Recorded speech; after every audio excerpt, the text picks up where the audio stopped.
Welcome to Court Camp Machining. Today we are doing a repair on a 99 HAAS SL20. This problem is where it shows these little G's that you're not typing in. Another symptom is where none of the buttons on the control are functioning, including anything on the keypad or cycle start and feed hold. The only thing that works would be e-stop and power off.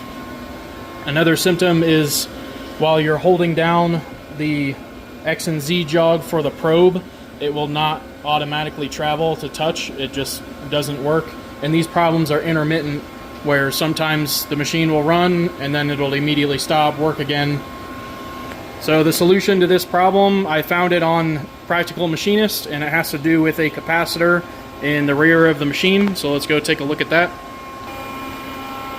So at the back of the machine, I have 3 boards back here. You have the MOCON, you have the video card, and you have the main PCB in the back. We need to get to the last card in the rear, so you're going to need to take everything off of here, label your connectors, or just take pictures, make sure you know where everything is. This is not going to be a tutorial on how to take this apart. There's plenty of other videos that can do that. So we'll get to the rear board in the next step and take a look at the components that are defective. Today we are looking at the main PCB on a HAAS SL20 1999. We're looking at these 4 capacitors, C37, 38, 39, 40. Screen here. So I just pulled off 40. So I've got the new one up here and C40 down here. And we're on the capacitor testing setting, and this should be 1.0 on the new one, plus or minus 10%. If we hold that guy there, so we're right at 1.052. That's good for the new one, and this is the old one.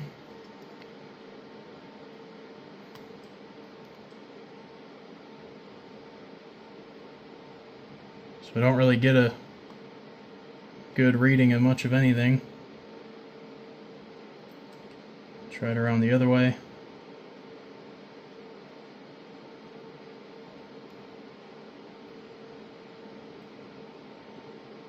So definitely not good. So we're going in the right direction of getting this thing fixed, and we'll check the other 4 here in a minute. Alright, so this is C39. We'll check a good one again. Good.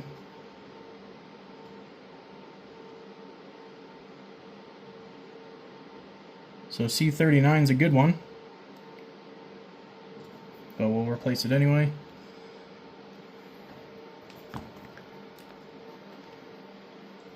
This one's C38.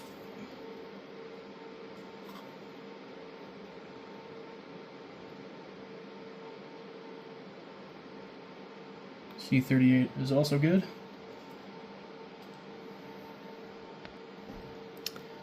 And the last one we're looking at, C37.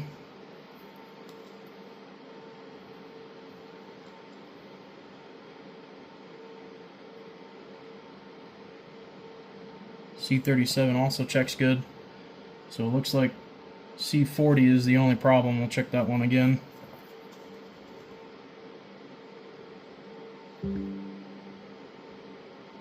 Yeah, C40 is definitely no good. So we got them all off there. We'll get the board cleaned up and get the new ones on.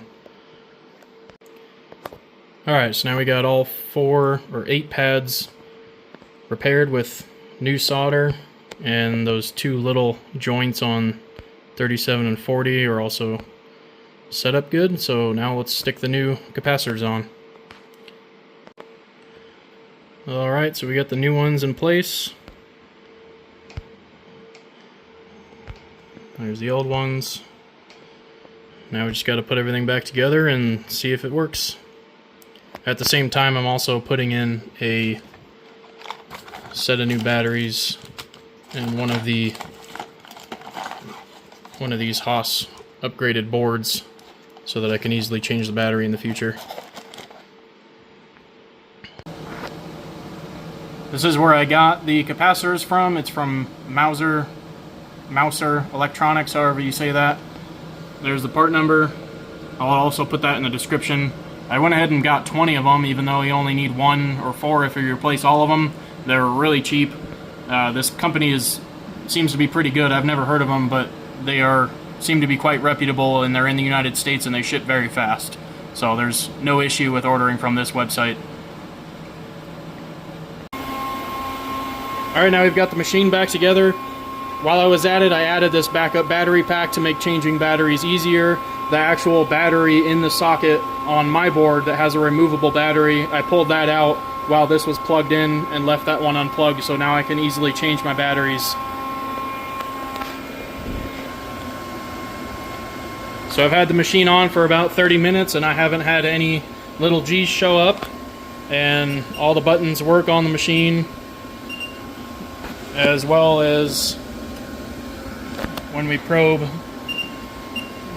and hold down the Z minus, it actually will travel where it did not before, and it'll touch off properly.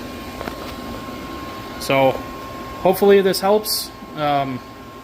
This has been confirmed by other people that this one capacitor is the problem, and it wasn't difficult to replace. Just watch a couple tutorials on the tools and techniques you need to replace surface mounted components and get your machine back up running. If this helped you, leave a comment, like, and subscribe. Thanks for watching.